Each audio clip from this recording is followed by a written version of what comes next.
All right, so good afternoon, everybody. Good afternoon. And thank you for coming. So today we're on John Adams. Now, John Adams, just as... you got me. So last week, if you remember, I forgot to tell you what I forgot. And so last week I was on Patrick Henry. And honestly, to tell you the truth, I didn't have anything that stuck out to me when I left that I really wanted to tell you. So I'm at a loss here. So, but thank you for pointing that out. I appreciate that. I am getting forgetful in my old age, so I appreciate that. And I shouldn't say that in this class. So John Adams. In reading up about John Adams and considering him among the other great men of the revolutionary movement, our founding fathers, I'm thinking that he doesn't get the credit that he deserves. And specifically, I'm thinking of in comparison with Thomas Jefferson. Thomas Jefferson gets a lot of credit. He has a monument in Washington, D.C. He's on Mount Rushmore. And I don't believe that Thomas Jefferson is as great a character as John Adams. And I will back that up as I go along here. So,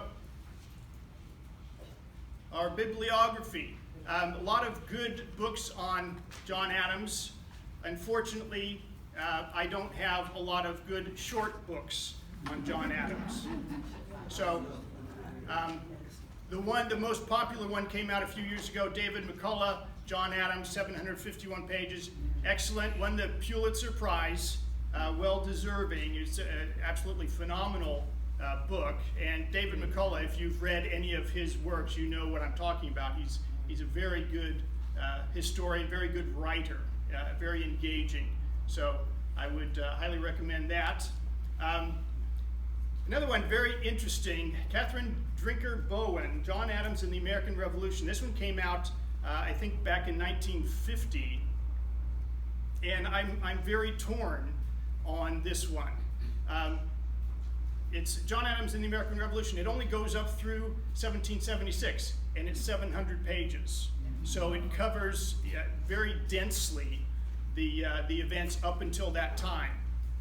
What I'm a little hesitant about as far as recommending it is that she likes to mix a little bit of fiction with her history. Not a lot. It's not, I wouldn't call it historical fiction, but she does put in conversations that did not happen. She recreates particular scenes for the effect of the dramatic impact. Not a lot of it, but she does enough to make me a little hesitant as far as, a good history. The book is very well written. She's a very good writer, and I enjoyed it. But like I said, when you're doing historical research and you're trying to present something, you got to be really careful about what you are presenting. And so that's what I have. Paige Smith. How many of you are familiar with Paige Smith? Did a great series on American history up through the Depression. I believe it's 8 volumes or so. And his John Adams, he wrote this back in the 60s. It's 2 volumes, over 1,100 pages. Very, very great work, very great historian, Paige Smith. I recommend just about anything from him. And then a few years back, there was a series that was done on the Founding Fathers where they take their own writings and put it together to form a biography or autobiography of sorts. And there's one on John Adams. and it takes from his diaries and his letters and kind of presents his life that way. And then Francis Russell wrote some years ago, The Dynasty. As we know, John Adams, his son, John Quincy Adams, and grandsons, up until the present time. Now, this was written back in the 70s, so it ends at that point. But the Adams family is quite well known as very distinguished people down through the ages. Couple of books been put out about the letters, the collected letters. We are very fortunate that John Adams saved a lot of his correspondence, his letters between he and Abigail, his wife, and others. So it's a lot of what we know comes from his diary, his journals, and his letters. We're very fortunate he saved them because many others did not. It's a great shame that a number of our founding fathers decided that they would burn their letters, especially like personal letters between husband and wife. Thomas Jefferson did this. A lot of letters from George Washington between he and his wife, they burned up. So we're very fortunate that John Adams did not. So we have the book of Abigail and John. I brought that. It's kind of beat up, but that collection of their letters, the Adams-Jefferson letters, correspondence that goes years and years and years. Very interesting. And it's interesting, too, when you read the letters between two people who are deeply in love, as John and Abigail were, and you're expecting, at least I was expecting, to see a lot of very touching, moving letters, and there are many in there. But when you're reading letters that are written by two very highly intelligent people, sometimes they get a little dull, and they're not nearly as emotionally moving as you would like. But that's what they were. Question? Yes? Any opinion on the miniseries? Yes, I do. I do have. Now, which miniseries are you talking about? PBS did the Adams Chronicles some years ago, where it chronicles not just John Adams, but his family tree. But the HBO one, I think, is what you're referring to.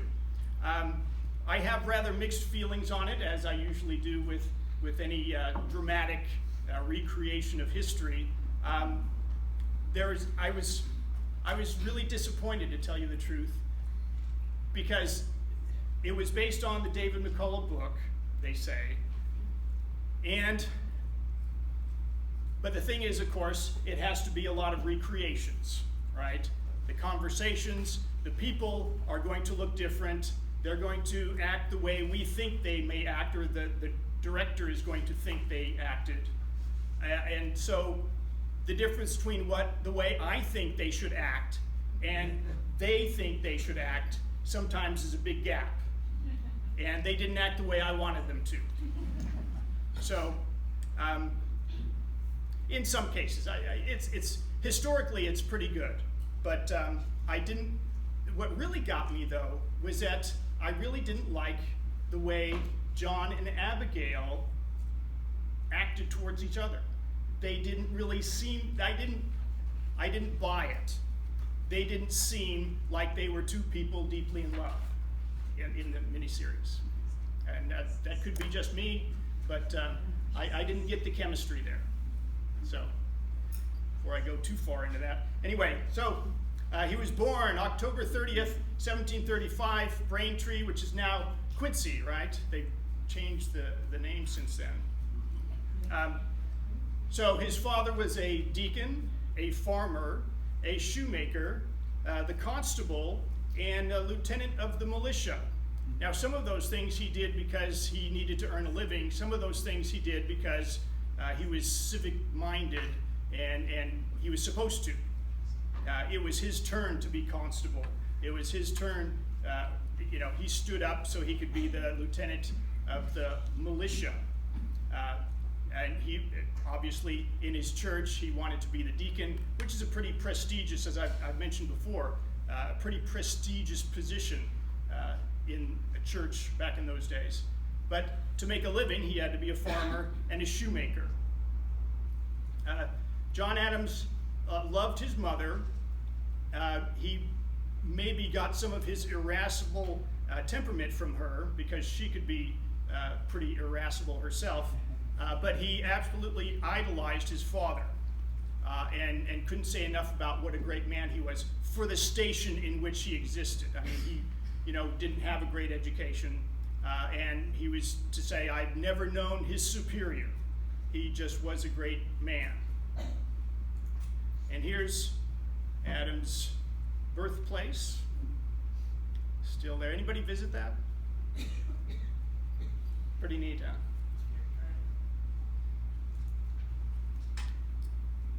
So, his first 15 years, he really enjoyed himself as a young boy, playing, frolicking in the fields with his friends. So some of the things, what does a kid do back in the 1700s for fun? Making and sailing toy boats, is swimming, skating, flying kites, shooting marbles, wrestling, boxing, shooting crows and ducks, and he would go dancing as well. And then he entered Harvard, and all of this fairy tale living disappeared a little bit. He was there for 8 years, and as I've said before, going to Harvard, going to college is something that most boys did if they were to do it at the age of 14 or 15. That was typical. And he was admitted to the bar 1759 at the age of 24. And Abigail Smith, the daughter of a parson, she had a somewhat sheltered upbringing, middle class, as middle class went back in those days, very bookish. She was very well read,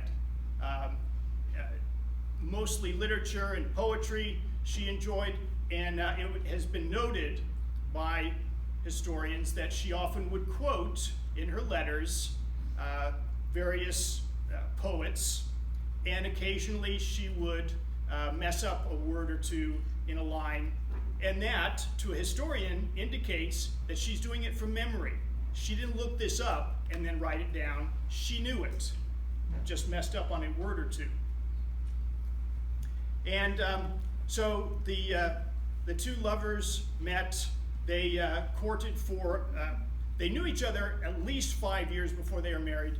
They courted for probably 3 or 4 of those years. And their terms for each other, Lysander and Diana. Who can tell me who Lysander is? Nobody? In the Midsummer Night's Dream. Okay, there is a character in Midsummer Night's Dream, Lysander. I don't think that was the Lysander. I mean, it could be, as far as I know, because it was never explained to me. I mean, I was searching all over trying to figure out who Lysander is. He's an ancient Greek admiral, also, and that's who I think she was referring to when she called him that. Diana, of course, who's Diana? Goddess of the hunt. Yes, very good. And so that's why I think too that this, here's an admiral and she's the goddess of the hunt. I think that kind of goes together. Very endearing letters, and here they are, the earliest known paintings of them. And I'm going to read to you as soon as I get my glasses on. So about what year, about how old were they when those were done? I'm guessing in their 20s, but I don't have exact time on that. So here's one of the letters between John and Abigail. A very interesting thing that John would do that I would never recommend that any young man do to write to a girl that he's interested in marrying. He was going to catalog her faults. Now, you have to understand too, this is tongue in cheek. This is supposed to be in fun, but somewhat serious as well. So, fault number 1, you have been extremely negligent in attending so little to cards. She didn't play cards very well. So that's her first fault. Another thing which ought to be mentioned, and by all means amended, is the effect of a country life and education. I mean a certain modesty, sensibility, bashfulness, call it which of these names you will, that enkindles blushes forsooth at every violation of decency. So she got embarrassed easily. So that was his long-winded way of saying that. In the third place, you could never yet be prevailed on to learn to sing. The fourth place, you very often hang your head like a bulrush. You do not sit erect as you ought. That's something I would never say to anyone, at least not someone I intended to impress. Another fault which seems to have been obstinately persisted in after frequent remonstrances, advices, and admonitions of your friends is that of sitting with your legs crossed. She married him. Yeah, she married him anyway. This ruins the figure and the air, thus injuring the health. A sixth imperfection is that of walking with the toes bending inward. This imperfection is commonly called parrot-toed. I know not for what reason. It's shared anyway. Yeah, this is actually like just a few months before they got married. So, yes, and I'm going to read her response right now. I thank you for your catalog, but must confess I was so hardened as to read over most of my faults with as much pleasure as another person would have read their perfections. And Lysander must excuse me if I still persist in some of them, at least until I am convinced that an altercation would contribute to his happiness. Especially may I avoid that freedom of behavior which, according to the plan given, consists in violations of decency, and which would render me unfit to herd even with the brutes. And permit me to tell you, sir, I do not disdain to be a learner, for there is such a thing as modesty without either hypocrisy or formality. As to a neglect of singing, that I acknowledge to be a fault, which, if possible, shall not be complained of a second time, nor should you have had occasion for it now, if I had not a voice harsh as the screech of a peacock. So that's kind of the banter that would go back and forth, and so you get the impression. I'm sure she should have come up with a catalog of his own faults. Yes. But they were in love, and it's really one of the great love stories in history. If you read their letters, they obviously respect and love each other and need each other. As many times throughout their marriage where they were separated for long periods of time, and they just pine for each other. They need each other. So they were married October 25th, 1764. She was 19, he was 28. I didn't put in here, she was about 5 feet tall. He was about 5'6" or 7. So he was mid-range, about average for the time. Their children, Abigail, born in 1765, John Quincy, who later became president. 1767, Susanna died at a very young age. I think she was about 1 year old. Charles, Thomas, and Elizabeth. Elizabeth died at birth. So, as I said, they were separated quite frequently during their marriage because of his law practice, his traveling, his role as a revolutionary leader, traveling overseas.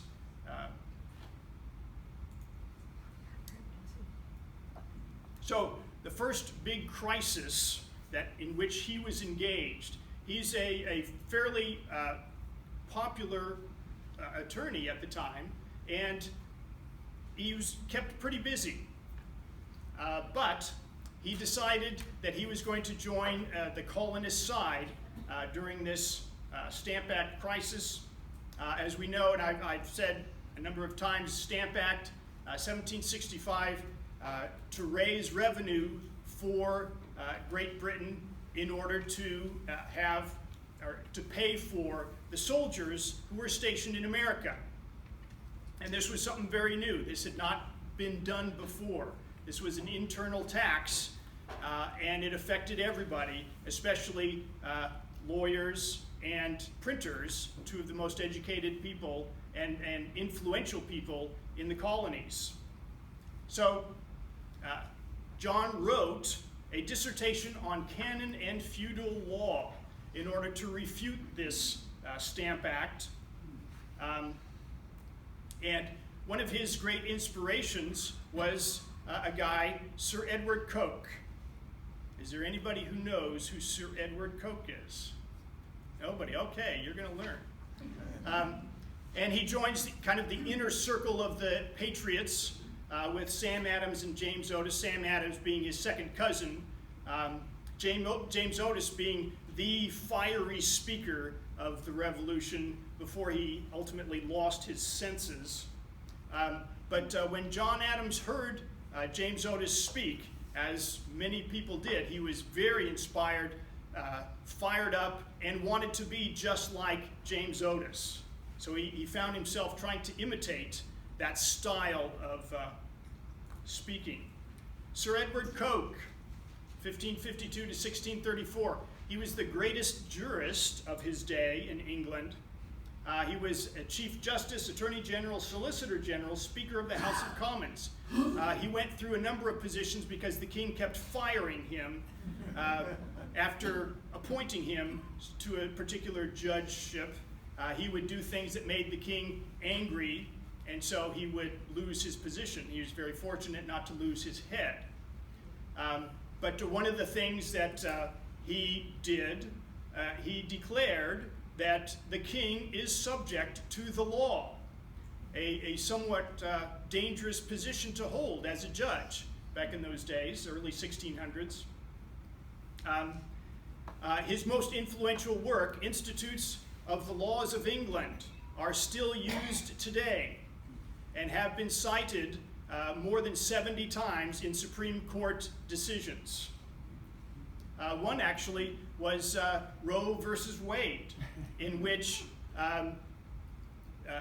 Coke talks about when does the life of a fetus begin.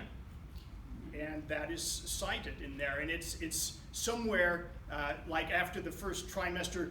I think he was referring to when the fetus starts kicking in the womb. And that's round about the time that it can be considered a human being with rights. And so abortions, which did happen back in those days, would be illegal after that time. And there he is, Sir Edward Coke.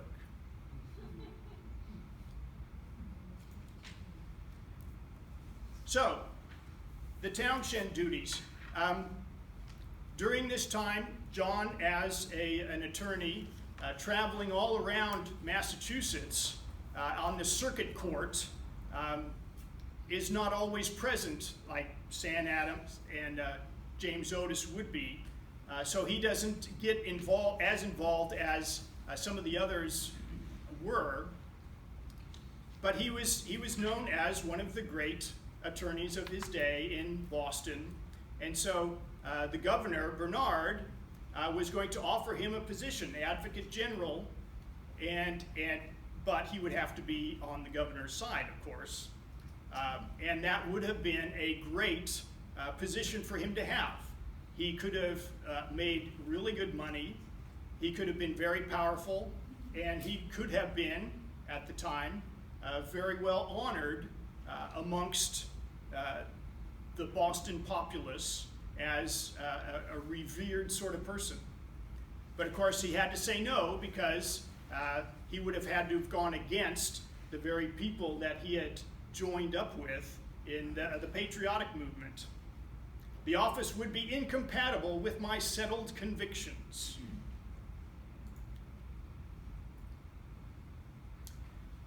So at this time, John Hancock's, one of his ships, John Hancock being a very wealthy man, having many ships, but one of his ships, the Liberty, was seized because John Hancock was a smuggler. And his ship, the Liberty, was smuggling goods and was seized. John Adams was going to defend and did defend John Hancock's in this matter. So the first thing he wanted to do, of course, was say the duty is unconstitutional to begin with, so he should not be prosecuted for this. And secondly, the punishment, which was huge amounts of fines, which would be far more than the duty would have been, it does not fit the crime. Adams knew that he couldn't win the case, but what he could do is drag it on until the prosecutor got tired of it, and that's what he did. Yes? What constitution would he be referring to at that time? Well, the British Constitution. And this is something that all of them had been arguing. No taxation without representation. And that's something, you know, this unwritten constitution that the British have, they can finagle that out of that unwritten constitution, and that was always the argument.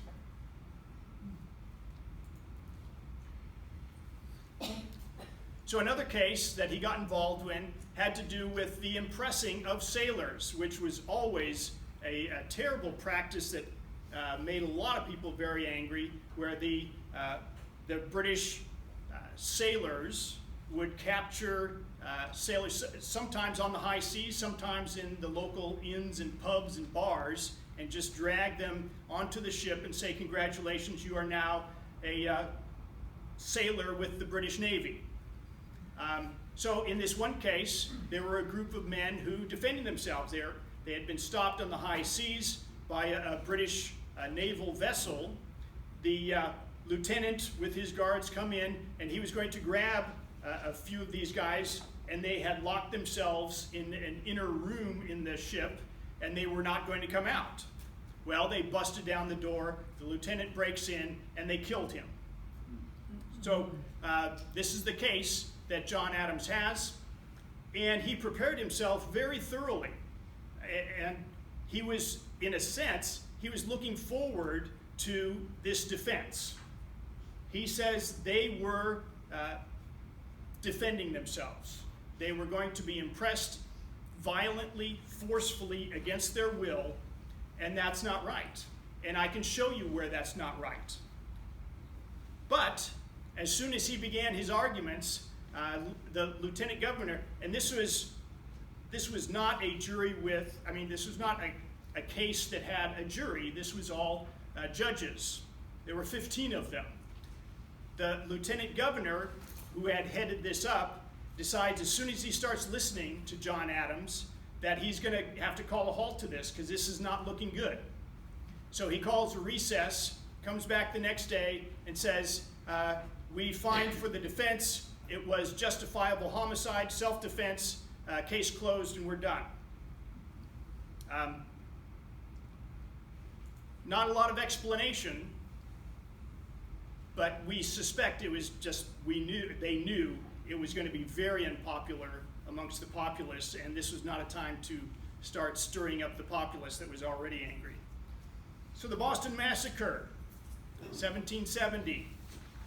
You'll notice that I do not use the picture that, the most popular picture that Paul Revere drew that shows the soldiers firing into these innocent crowds and the captain, in a sense, ordering them to shoot. It was a very confusing mess. The soldiers were being threatened, they were being struck by objects, and the one who fired first had been hit and struck to the ground and got up, was hit again by some flying club, and then he shot into the guy who was standing right in front of him. And at that point, the other soldiers fired somewhat intermittently. It was not everybody fires together on cue from the captain. And that's what came out in the trial. So the customs agent is trying to find somebody to defend these soldiers who are considered murderers by virtually everybody in town. Immediately after the massacre, a lot of people were coming forward to give their side of it, and of something like 94 testimonials, 92 of them were condemning the soldiers. And so it looked really bad. So the customs agent pleads with John Adams to take the case because nobody else will. And so John Adams, of course, he takes it right away. He feels very strongly that everyone needs a good defense, regardless of who they are. And so he became very unpopular very quickly amongst the rabble of Boston. But I think it speaks to his character that he was, not long after he accepted this position, he was elected into the assembly. Before the trial, after he accepted, became very unpopular, but it was amongst the rabble, you might say. So the first thing he wanted to do was to postpone the trial so that everybody can calm down. And it actually, in going through these testimonials and asking people himself, doing his own investigation, he realized that this is not going to be a case that's difficult to prove. It's going to be a case that may be difficult to get a jury to accept, but the case is pretty clear. It was an angry mob. The soldiers were being threatened. Things were being thrown at them, large things that were threatening them. The people were very close. The guy who shot first was knocked to the ground. So, and then, of course, Captain Preston, did he order them to fire or not? With his own investigations, he realized that the captain did not. There's too much confusion. Nobody could credibly say that the captain ordered them to fire. So there were two trials. The first one was Captain Preston, and that went fairly easily.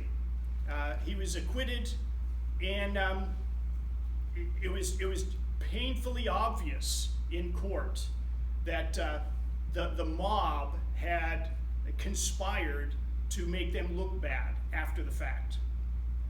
The soldiers, their defense, of course, was that they were being attacked by a motley rabble. And I have a quote that I'm going to read here from his arguments in court about the mob.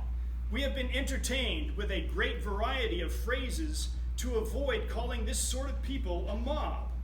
Some call them shavers, some call them geniuses. The plain English is, gentlemen, most probably a motley rabble of saucy boys." There's a saucy again, I like that one. "Saucy boys, Irish teagues, Negroes and mulattoes, and outlandish jack-tars. And why should we scruple to call such a set of people a mob? I can't conceive, unless the name is too respectable for them. Facts are stubborn things, and whatever may be our wishes, our inclinations, or the dictates of our passion, they cannot alter the state of facts or evidence." And then speaking about the one soldier who was knocked to the ground, "Montgomery was knocked down with a club. Should he behave like a stoic philosopher, patient as Epictetus?" What really impressed me there is he mentioned Epictetus to a jury of mostly country bumpkins. He did not want people from the city on this jury. He got people from the countryside. So for him to mention, how many of you know who Epictetus is? Yeah. Stoic philosopher. So So all but 2 of the soldiers were acquitted. And I've mentioned before, I think I didn't mention before, the charge was reduced to manslaughter and not murder. And so because they got manslaughter, they could plead benefit of clergy. And that, of course, was from the medieval times, that clergymen had special privileges in court. And as the law progressed down through the ages, it came to anyone who could read and could demonstrate that they could read could plead benefit of clergy, and in certain cases the penalties would be reduced. And so the 2 guys got branded on the thumb and let go. Yes? What is a jack tar? That's what I had to look that one up too. That's a sailor. sailor. Yeah. That's why they are tall. Yeah. Jack tar. And as we know, how many of you have been in the Navy? Any? So you know what sailors are like, right? Yeah. Okay. Yeah. Sailors did not have the best reputation, let's say. Oh. They back were a in the lot day. better than I was in than they were back then. Oh, okay. Yeah. Eleanor Roosevelt said they had the cleanest bodies and the dirtiest minds. That's probably true, yeah. It's fun. Third, I think it's probably there is not. Okay. So we're moving on to the Continental Congress. John Adams was appointed a delegate to the Continental Congress, and he arrives in May of 1775. And as we know, May of 1775, what has already happened? Lexington and Concord. So now they have a whole new set of problems and issues to deal with now that the war, in a sense, has begun. So in Philadelphia, he's there for the first time, and he really likes the city. He enjoys the hospitality. The beer there was great. And this is something I did a little research into also, Madeira wine. How many of you enjoy Madeira? Somewhat. So, in the name of historical research, I went to the liquor store and bought a bottle of Madeira to try it out myself. And it was different. I'm by no means am I a wine connoisseur, so don't take what I say seriously. But it was a very different experience.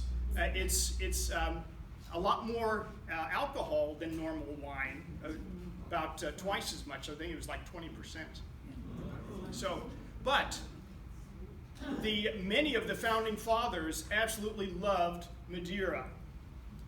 And I was researching this. I mean, George Washington, Sam Adams, a lot of them would talk about drinking Madeira.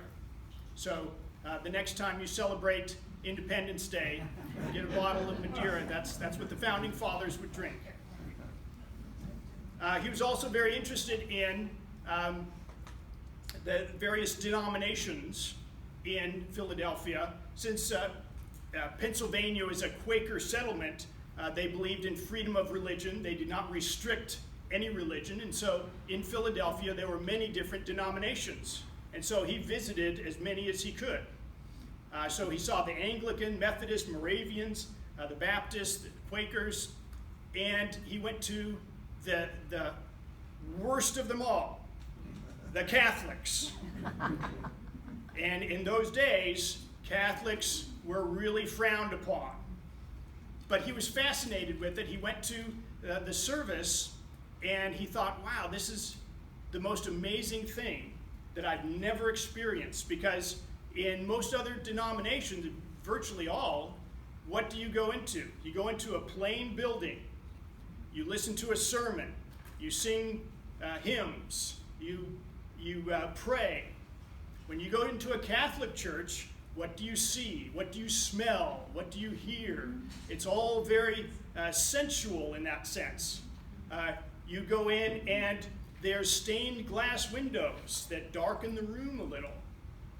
You have the candles, you have the incense, you have the chanting, you have Latin, you have the what are the prayer beads, the President. Thank you. President. If I was Catholic, I would have known that right off. But he was truly fascinated with that, and he actually enjoyed the sermon that the priest gave that time.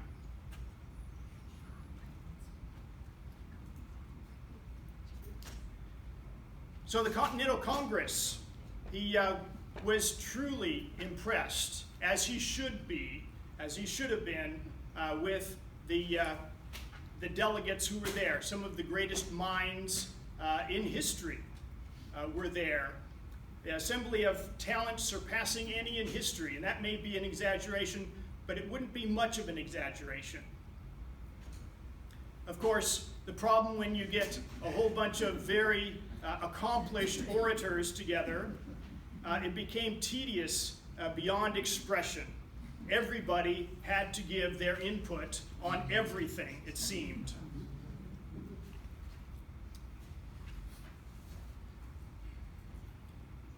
Everyone was very knowledgeable in so many different areas, and many of them felt the need to express their oratory at every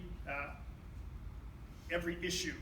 And so his take on that was, I believe if it were moved and seconded that 2 and 3 make 5, we should be entertained with logic and rhetoric, law, history, politics, mathematics, concerning the subject for 2 whole days.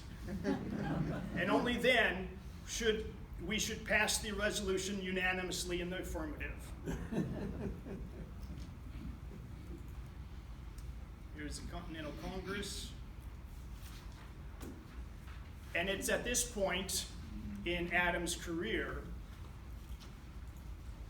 that he begins to take charge as the leading man. It didn't happen overnight, but over a period of time, 1775 into 1776, he gradually became recognized as the leading man of the Congress. When they first met, for the first month, they knew they needed to supply and support the army, but they didn't really know how to go about it. And they were kind of irresolute, and he found this very disconcerting. There is an army outside of Boston surrounding the British soldiers, and no one wants to take responsibility for it. So he decided to force the issue after about a month of this wrangling. And so he said his resolution was that they adopt this army as their army, and that George Washington should be at its head. Now, it's often noted that once he made this resolution and he spoke it out, that it was unanimous in favor of Washington. And that's true. What is usually left out is that the vote came the next day. They had to talk about it for some time. Washington was not the only choice. John Hancock seriously wanted that position. There was a British soldier, born and raised in Britain as a soldier, Charles Lee, who was the most experienced among them, and Artemus Ward, who was the de facto general in charge of that rabble out there at the time.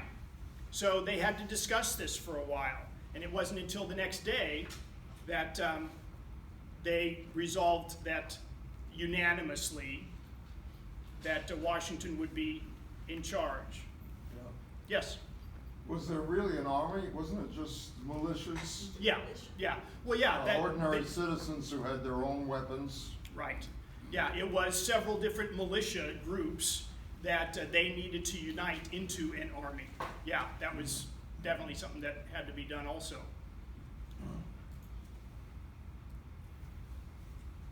So then there was John Dickinson of Pennsylvania, who was kind of on the opposite end of John Adams in trying to reconcile the colonies with Great Britain. He wanted to argue for a petition, olive branch petition to the king. John Adams and he had a discussion about this outside of the Congress, and they kind of didn't like each other after that point, because Adams was very adamant that this is no time to be crawling back to the king. We need to be decisive at this point.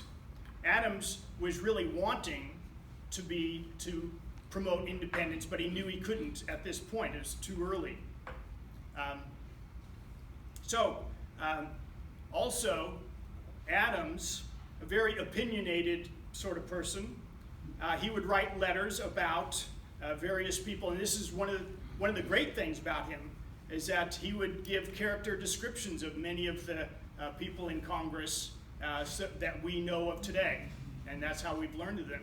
Of course, when he gives a negative opinion, as he did with Dickinson, and it is captured by the British, it makes him look really bad. And so some of his letters were taken, they were immediately shipped to London and published in the papers, and then they were also sent to the British soldiers in Boston. And it's very interesting to me that people in those days loved poetry, and they would make up poems about just about everything. And they started making up poems about John Dickinson and Charles Lee, these two men that Adams had ridiculed in this letter. Dickinson is a piddling genius, Charles Lee an oddity and a queer creature. So Dickinson did not forgive John very easily for this and was not speaking to him for quite some time, along with a few other people who were quite angry with John. Charles Lee, on the other hand, who really was an odd creature, he thought it was a great joke, and he enjoyed it. And here's the depiction of Charles Lee at the time. That's a picture of him because he was kind of an oddball, that they would draw him like that, tall, skinny, lanky, and he loved his dogs. He loved dogs more than people, and he was quite open about that. And so when he heard this sentiment from John Adams, he laughed about it, and he said he actually thanked John because now he's more popular than ever. He could joke around with the soldiers about this. But John Adams was nothing if not a very hard worker, very intelligent, and very diligent in everything he did. So John Adams knew that they needed a navy. So he proposed that the United States create a navy. United States, I shouldn't say that, we're not the United States yet. The colonies should create a navy. And it took some time, and took some finagling and arguing, but they decided, we need a navy. So Adams naturally would take the lead in creating it on committees. And so he became someone who has never gone to sea, by the way. He became an expert over a fairly short period of time in organizing this navy. And he outfitted privateers, and he created rules of conduct for the sailors. And they decided that it would be very important that we treat our sailors well. That way, the British sailors who are not treated well will come over to our side. So one of the rules in this, as far as being punished, so there's things like if you were blaspheming, you'd have a wooden collar put on your neck. The worst offense could only get 12 lashes with the cat of nine tails. Otherwise, you had to have a court-martial officially implement something worse. And that, for the day, was pretty lenient. And then in January 1776, an immigrant from England comes to America, publishes a book called Common Sense, and it took the colonies by storm. No one at the time could believe the impact that it had on the people. The people were very torn about their feelings toward England and their feelings toward the king. Traditionally, you do not criticize the king, you criticize Parliament. In common sense, he was taking down the king. Why would it make any sense for us to follow someone that has been born to it? We should choose our own leaders. So that's the argument that was presented, and it took hold. Something like 200,000 copies were printed, and it's something that every literate person practically would read. And since it was written anonymously, a lot of people actually thought John Adams had written it. And he was flattered, of course, but he denied it. It was not his work. He actually was very impressed with it at first, but as he thought more about it, he had kind of mixed feelings. He decided that this author was very good at tearing things down, but not so good at building things up. And John wanted to rebuild something. He said that the author did not have a very good understanding of constitutional government, something that John Adams was very intent on. And there he is, Thomas Paine, the author of Common Sense, someone I'll be talking about in a couple weeks. So at this time, the spring of 1776, people are thinking more and more in terms of, we got to start our own government. But what will it look like? And so some of the delegates are coming to John, being the guy that everybody's starting to look to as the most intelligent and accomplished one among them. What would a good government look like? The various colonies are thinking in terms of this. And so he writes an article. He says, it calls the Thoughts on Government, and many of the delegates there want copies. And it's probably one of the most influential things he ever wrote, because it subsequently did influence many of the colonies when they devised their own governments. At this point, May 10th, John Adams thought that this was one of the great turning points. Congress decided that they were going to accept a resolution that each colony assume all powers of government. And John Adams, it wasn't John Adams that proposed this, but it was in his spirit, the thought process. And so once this was passed, and oddly enough, it passed very easily. John Adams, though, wrote a preamble to it, and they argued about the preamble for 3 days. Because in John Adams' preamble, he is basically saying that not quite independence, but kind of. This is independence. And so his thought on the matter, of course, was once each colony decides and creates their own government, they're not likely to give it up. So we're heading towards independence. And then we come to the resolution. June 7th, Richard Henry Lee of Virginia presented the resolution that these colonies are and of a right ought to be free and independent states. And we're not exactly sure, but some historians have suggested that he took the phrase, a particular phrase, from the Declaratory Act of 1766, when Parliament declared that Parliament hath and of a right ought to have full power over the colonies. So he turned it around on them and said that these colonies are and of a right ought to be free and independent states. So the debate begins at that point. and it was mostly between John Dickinson and John Adams. There were many other people, of course, who gave their input, but these were recognized as the two great opponents in this debate.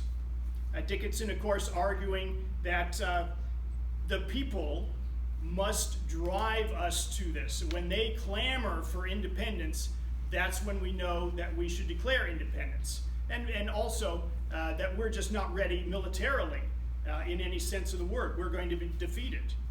And of course, Adams argues that we are independent in fact, if not, if not, let me get this phrase right here. Even if we haven't declared independence, we are independent. And also that if we're going to win this battle, this war against England, we need to have allies on our side, and they are not going to join us if we are not declaring independence. So at that time, a lot of delegates were very nervous about voting for independence because the people back home have not given them the okay for it. And so they were going to delay the vote until July 1st. And they were going to send for instructions from each of the colonies to make sure that everybody is on board with this. And in the meantime, they were going to have a committee to draw up a declaration of independence. And the five members of that committee are John Adams, Thomas Jefferson, Ben Franklin, Roger Sherman, and Robert Livingston. And of course, we all know when the five of them got together, they all decided who should write that, and that was Thomas Jefferson, because they all knew that even though Jefferson was not someone who stood up and spoke very much in Congress, he was an excellent writer, fantastic prose. And so they all kind of got together and said, Jefferson, you write it up and we'll look it over. There's a nice painting, Ben Franklin, John Adams looking at what Thomas Jefferson has written. And there's the entire committee.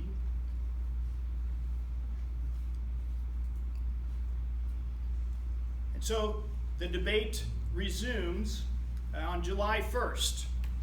And again, Dickinson, even though Pennsylvania, the people of Pennsylvania said, yes, we will vote for independence. Dickinson still would not want to vote. He was not going to vote for independence. There were 7 delegates from Pennsylvania. He was the leading man among them. So he gives his speech against independence. John Adams gave probably what some at the time considered his greatest speech of all time against Dickinson and in favor of independence. Thomas Jefferson said that he spoke with a power of thought and expression that moved us from our seats. And John Adams was not known as a great speaker, but he was a passionate speaker and a very intelligent speaker. And then New Jersey, once he's finished with his greatest speech of all time, and he sits down and he's just worn himself out, New Jersey shows up and says, could we hear that again? And so I forget, one delegate in particular comes up to him and he's kind of laughing, said, you know what, could you please just present this again? And John's like, you know what, I'm not an actor. I'm not a gladiator that you can just throw out into the ring and perform. But they prevailed upon him to go over the most prominent points that he's made, and so he did that. So before they had the final vote, they did it kind of a preliminary, and they found that there were 4 states that were still not going to vote for independence: Pennsylvania, New York, Delaware, and South Carolina. And so said, let's talk about this a little more, and we'll vote tomorrow. Now, they did not have to have a unanimous vote. It could have been just a more than half, and that would have been fine. But they knew too that if they didn't have Pennsylvania and New York, they were in trouble. They really wanted unanimity here. So they postponed it, and somebody sent for Caesar Rodney, who was a delegate from Delaware. There were 3 delegates from Delaware. Caesar Rodney, a very ill man at the time, went back home. And so there were 2 delegates who were still there, one in favor, one opposed. And so somebody says, go get Caesar Rodney. He's 80 miles away, but we need him here. Yes? What was the mode of travel for that 80 miles? Horses. That's all they had. And so, fortunately, they had Caesar Rodney, when he came, he had a series of horses. He didn't just use one horse. So he stopped along the way a number of times. And something John Adams says about Caesar Rodney, he's the oddest looking man I've ever seen. Caesar Rodney had skin cancer on his cheek, and so he wore a scarf, aside from his other oddities. So here's Caesar Rodney. His painting is from the side, and here's an actor portraying Caesar Rodney, and he had this green scarf that he wrapped around his head, and that's what he had to appear like, somewhat anyway. So, Independence Day, July 2nd, 1776, Caesar Rodney, covered with mud and filth, arrives in time to vote. South Carolina agrees to go with the majority, and 2 of the 7 delegates from Pennsylvania have agreed to sit out, one of them being John Dickinson. The other one was Robert Morris. They were gracious enough to say, look, I know this is going against us. We're not going to vote in favor, however. So we will sit out and allow the vote to go through without us. And so Pennsylvania passes with a vote of 3-2. New York abstained. So at least they didn't vote against. And so that, as we know, has created for us that great holiday that we celebrate each year on the 4th of July.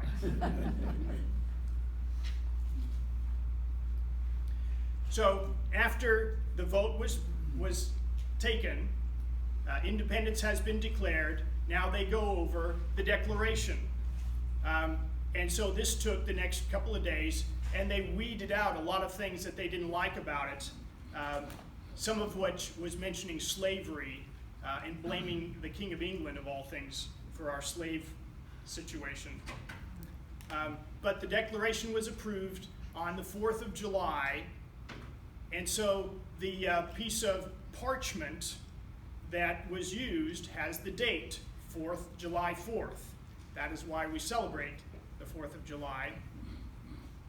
The first celebrations actually happened on Monday, July 8th. A few days later, they had to prepare, and they had soldiers marching in the streets, bonfires, cannons, bells ringing, candles in everyone's window. That was kind of the thing back in those days.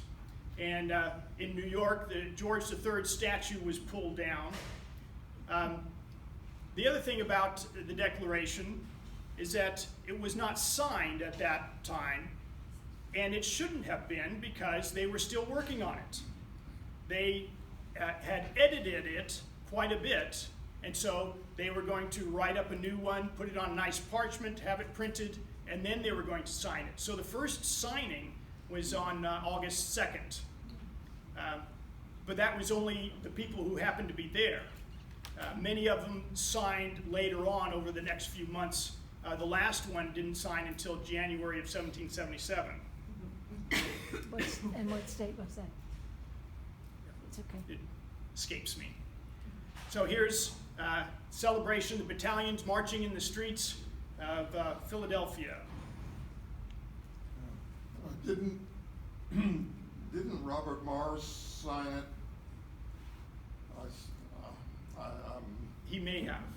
But he was the one, he abstained along with Dickinson. Right, right. that doesn't mean you can't sign it, because he's part of the Congress. So anybody who's in Congress could sign it, even if you vote against it.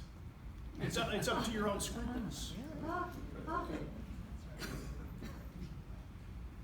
After that, Adams had a breakdown, which he did periodically. He worked himself into just exhaustion, working 12, 14-hour days on many committees. It was estimated that he was on possibly as much as 25 different committees, far more than anyone else. He was the workhorse of the Congress. And so he was requesting a leave of absence, July 25th, suffering feverish heat by day and sweats by night, and he was sure of an approaching collapse. He may have gotten a leave of absence, but it wasn't for very long, maybe 2 or 3 days. But there was still work to be done. The Articles of Confederation at this point are being debated, and so he felt the need to be a part of that. In September, General Howe, after beating George Washington in New York, decided that he was going to parley with some of the representatives of Congress and offer them a great deal, that he was going to pardon. He had permission from the king, pardons from the king, if we would just reconcile and give up this idea of independence. So the 3 men who were chosen to parley was Ben Franklin, John Adams, and Edward Rutledge. And so they had this meeting, lasted about 3 hours. General Howe pleading with them. And General Howe is a really decent sort of person who really sincerely liked the Americans and liked America.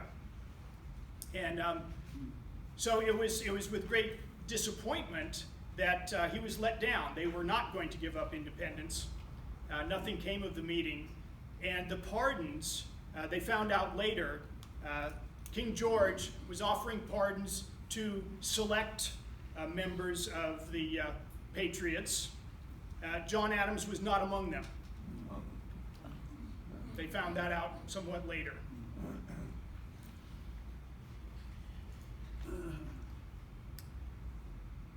So, France is going to be our refuge. France, we needed the support of the money, soldiers, the fleets, and we knew it from the very beginning.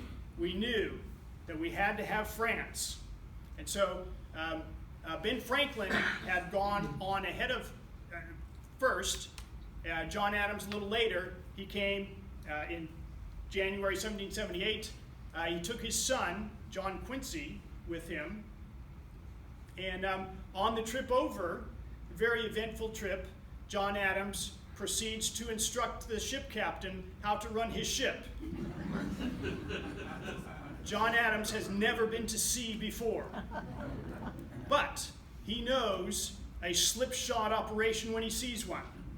So he instructed the captain on cleanliness, order, discipline, and your sailors are horribly profane. They use bad language, and that should not be tolerated. And in spite of all that, the captain and John Adams grew to like each other. John Adams, aside from what some people's impressions are, he could be a very likable guy. For some people, not so much, but for many people, he was a truly likable person. So he arrives in France, and he finds that because of the Battle of Saratoga, and the news has already reached France. Ben Franklin, who is already there, has arranged the treaty, and so we already have an alliance with France. The whole trip didn't need to happen at all. But he felt that he was still needed, and so he started writing reports, letters, and felt that it was very important that the people of France know what Americans are like. And he needed to send letters back to Congress to let them know what's going on in France and the thoughts of the French government.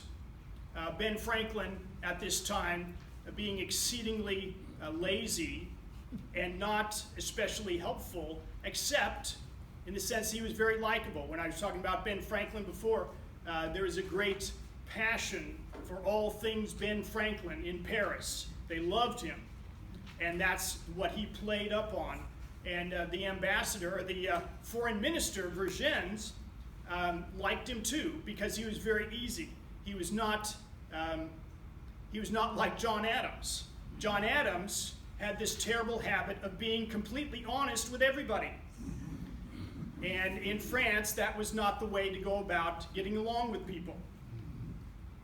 The other problem, of course, Charles Lee, the other ambassador there, absolutely hated Ben Franklin because he was lazy and was absolutely paranoid because there were spies everywhere. Ben Franklin didn't really care that there were spies everywhere.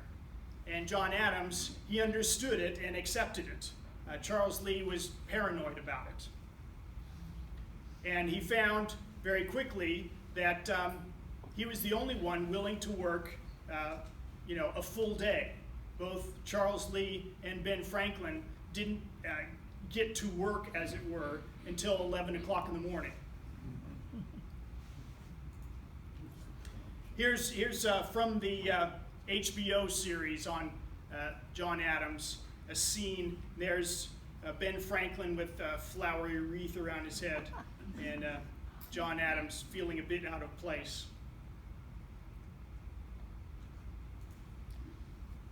But John Adams actually loved the French, at least the ones he encountered. Considered them the most polished and polite people he's ever met. Very accommodating, very hospitable, exceedingly polite. He loved how cultured everybody was, and he was amazed at how educated the women were. That he could have a very intelligent conversation with both men and women, and they were well versed in history and literature and to a certain extent politics as well. On the downside, he didn't like the fact that they were somewhat decadent and too much luxury. The people that he was interacting with were the upper classes. He also saw going through Paris hordes of beggars that you just would not see in any city in America at this time. And of course, he was a bit disappointed, as were the French, when they found out that this was not the famous Mr. Adams. This was John Adams, not his cousin Samuel. Oh, there's a conversation that was very startling when he first arrived and was getting to know people. There was a woman who came up to him, and he was having a conversation with her, and that was another thing, that a woman actually would come up to him and talk was a bit out of bounds for him. Did he speak French? No, he did not. He did learn French as the months went by. And one of the things too is that he realized as he was learning French that Ben Franklin didn't know French nearly as well as he let on.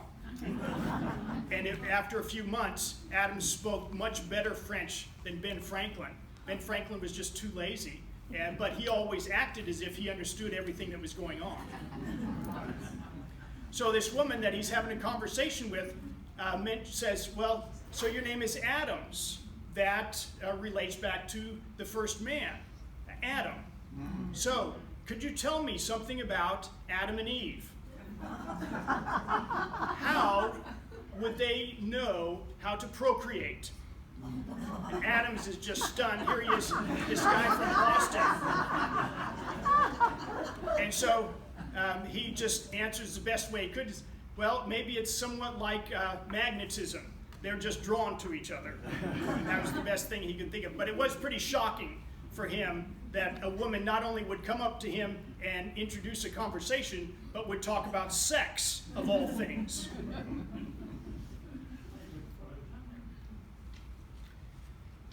So, since Adams wasn't really needed, he was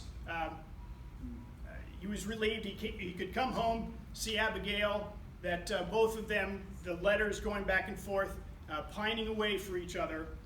He comes home, and it took, by the way, about 5 months from the time that he was told he could go home. He went to the coast from Paris. The ship that was supposed to take him home decided that it was going to go someplace else, so he had to wait there for a while.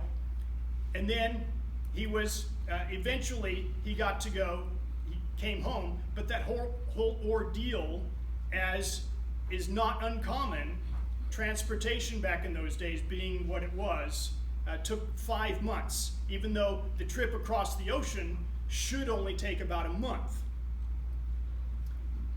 So, as soon as he gets home and he's well rested, he's asked to be on the committee to draw up the Massachusetts Constitution. There were 250 delegates to this constitutional convention. They chose a drafting committee of 30 people to draw this up. The drafting committee created a subcommittee of 3, and then the subcommittee of 3 created a subcommittee of 1. John Adams was to draw up the draft of the Massachusetts Constitution. And it took about a month, with all of his books collected about him, of all the greats that we have talked about, and he puts together this Constitution. And by the way, we often talk about our Constitution, the United States Constitution, as the oldest written Constitution still being used. And it's not. The Massachusetts Constitution is. But of course, Massachusetts is a state within our country. And so it's not the oldest for a nation, but it is the oldest still in use.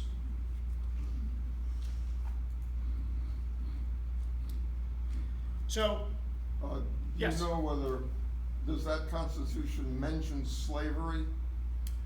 I'm not sure. I know at this time that the states are in the process of, the northern states anyway, are in the process of eliminating, outlawing slavery. Well, I'm New not York sure if that didn't, was eliminated until 1828, I think.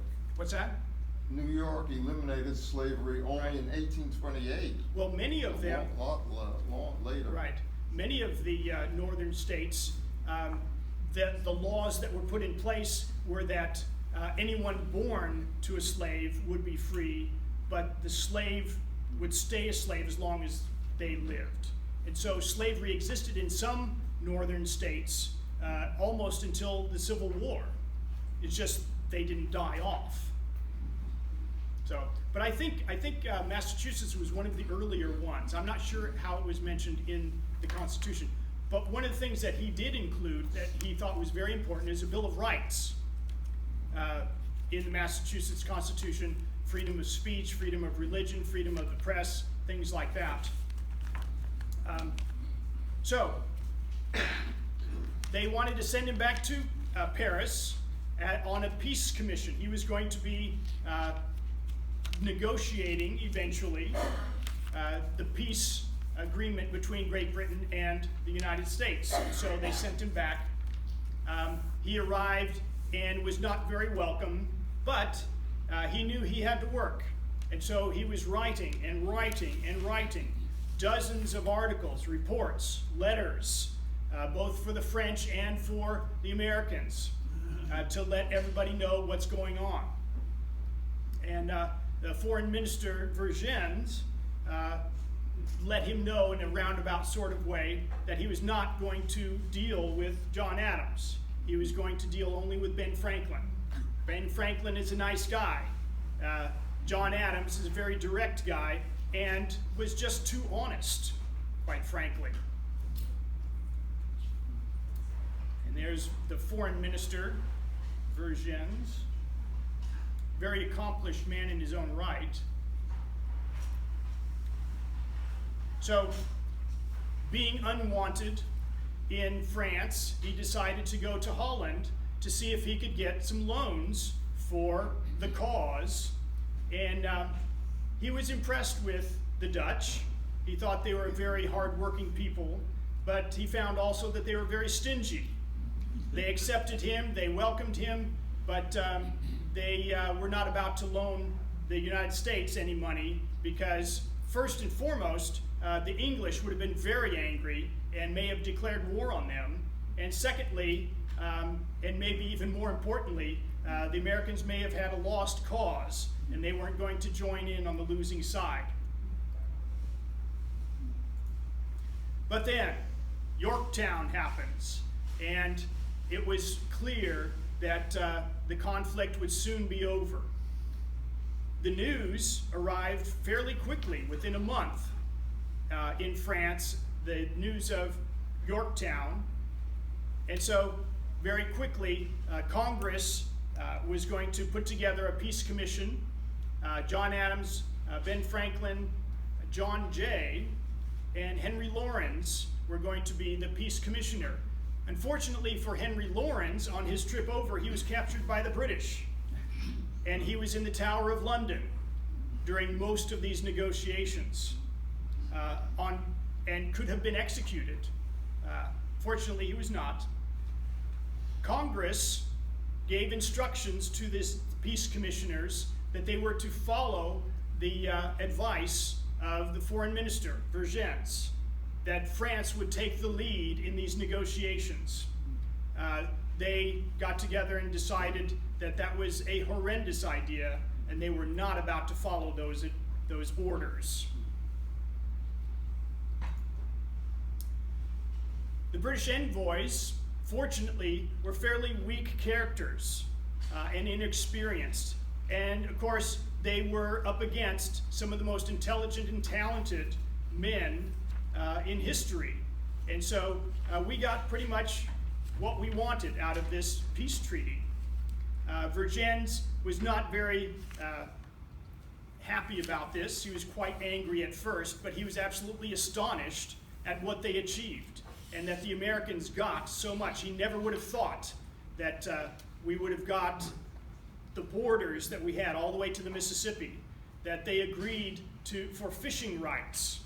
And not only that, but Vergennes agreed to a 6 million lira loan.